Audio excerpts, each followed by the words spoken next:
Bismillahirrahmanirrahim. Assalamualaikum warahmatullahi wabarakatuh.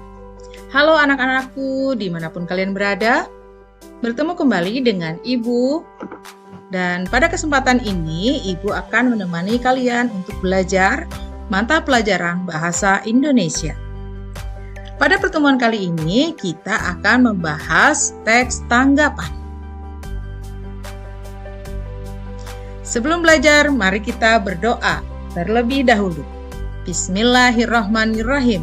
Rabbi zidni ilman, warzuqni fahman, waj'alni minas sholihin. Ya Allah, tambahkanlah aku ilmu dan berikanlah aku rizki akan pemahaman dan jadikanlah aku termasuk golongan orang-orang yang soleh. Kompetensi dasar pada pertemuan kita kali ini yaitu kompetensi dasar nomor 3.7, yaitu mengidentifikasi informasi berupa kritik, sanggahan, atau pujian dari teks tanggapan yang nanti akan kita baca bersama-sama.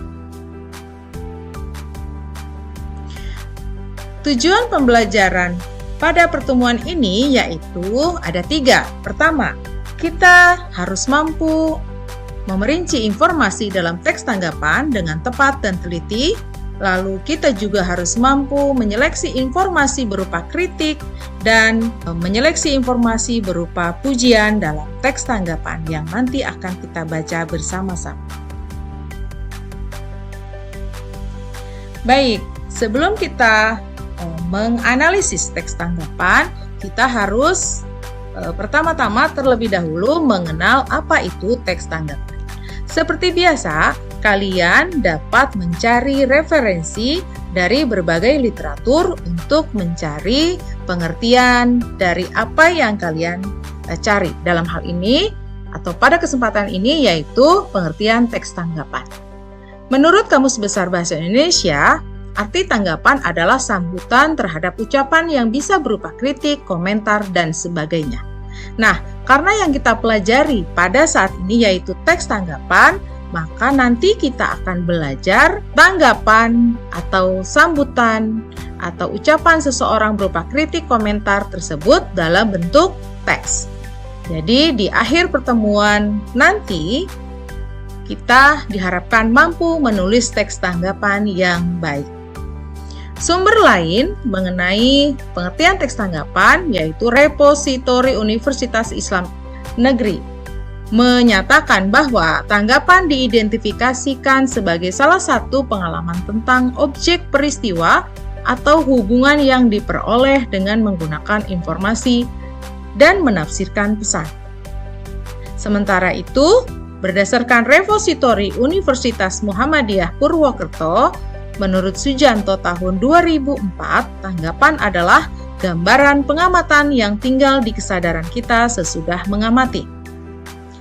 Berdasarkan beberapa pendapat tersebut, kesimpulannya adalah teks tanggapan merupakan teks yang dapat berupa komentar, evaluasi, kritik, pujian, dukungan, atau penolakan yang disampaikan secara kritis terhadap suatu hal yang berasal dari sudut pandang atau pengamatan seseorang. Ciri dari teks tanggapan yaitu 1. Bersifat objektif.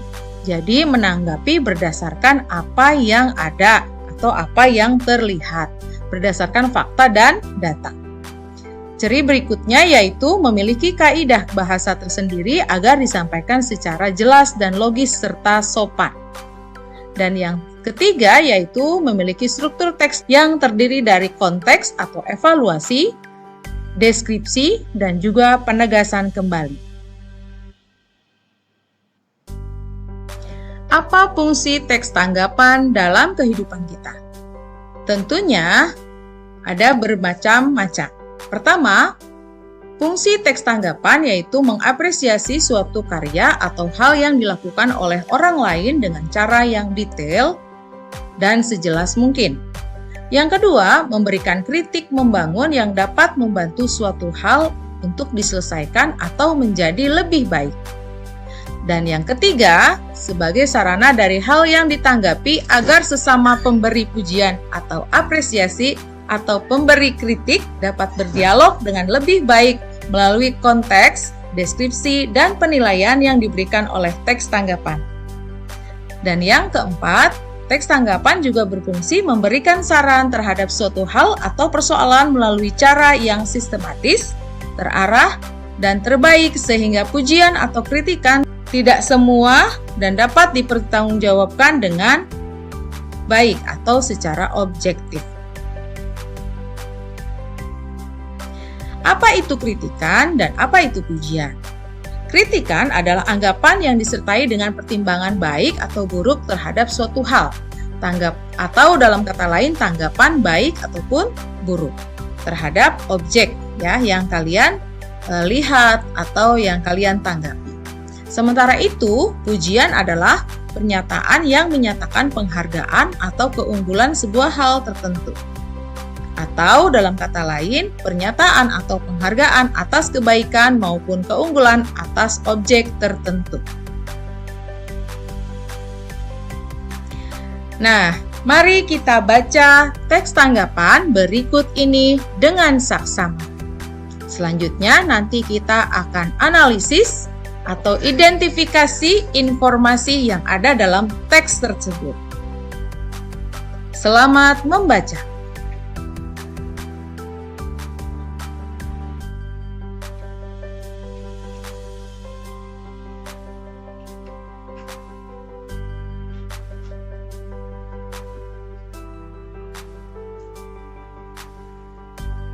Baiklah anak-anakku, setelah kita membaca bersama-sama sebuah teks tanggapan yang Ibu tayangkan tadi, bagaimana reaksi kalian? Bagaimana tanggapan kalian?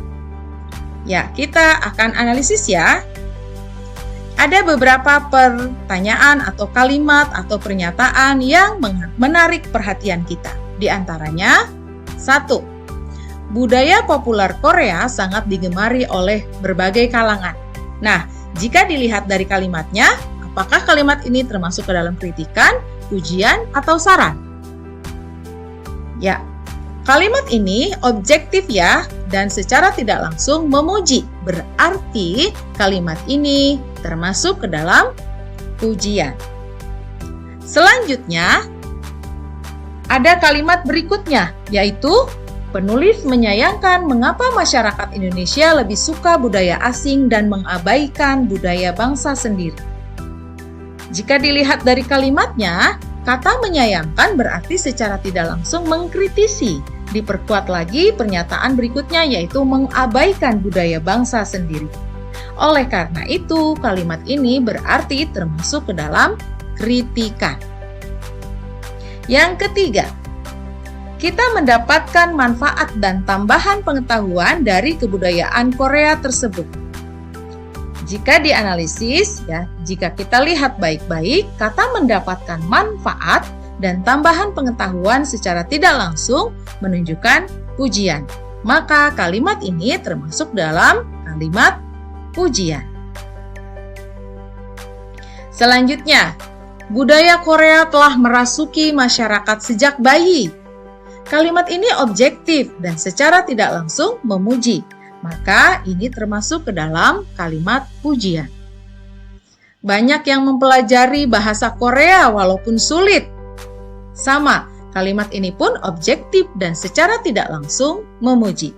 Maka kalimat ini termasuk ke dalam kalimat pujian.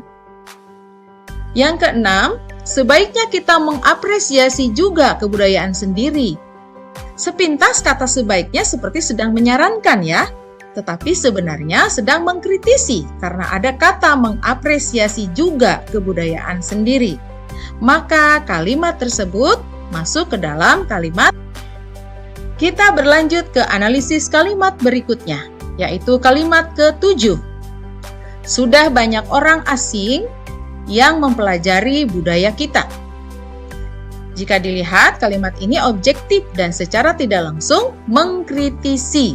Ya, berarti kalimat ini termasuk ke dalam kalimat kritikan.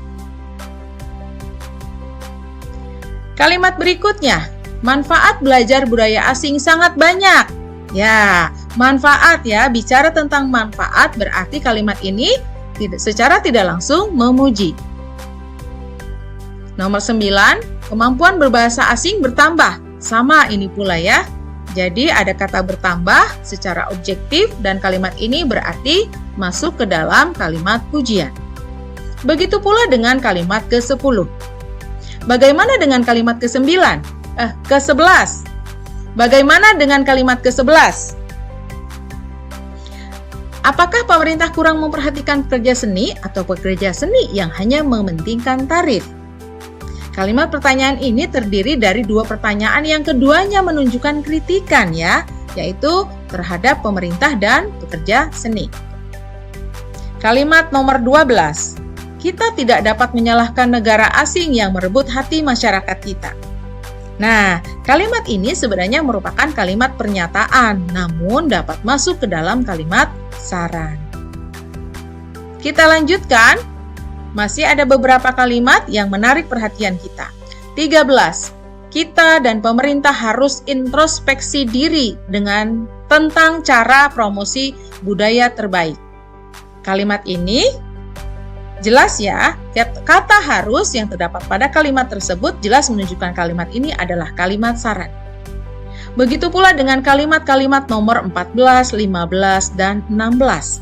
Kalau dilihat secara teliti, ya seluruhnya ada kata harus, dapat bekerja sama, dan lainnya. Itu menunjukkan bahwa kalimat tersebut masuk ke dalam kalimat saran.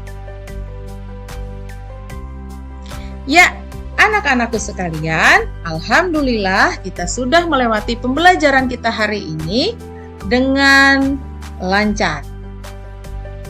Baiklah, mari kita tutup pertemuan kita dengan hamdalah dan doa kafaratul majlis. Alhamdulillahirabbil alamin. Subhanakallahumma wa bihamdika asyhadu an la ilaha illa anta astaghfiruka wa atubu ilaik. Terima kasih banyak semuanya. Assalamualaikum warahmatullahi wabarakatuh. Sampai jumpa di pertemuan berikutnya.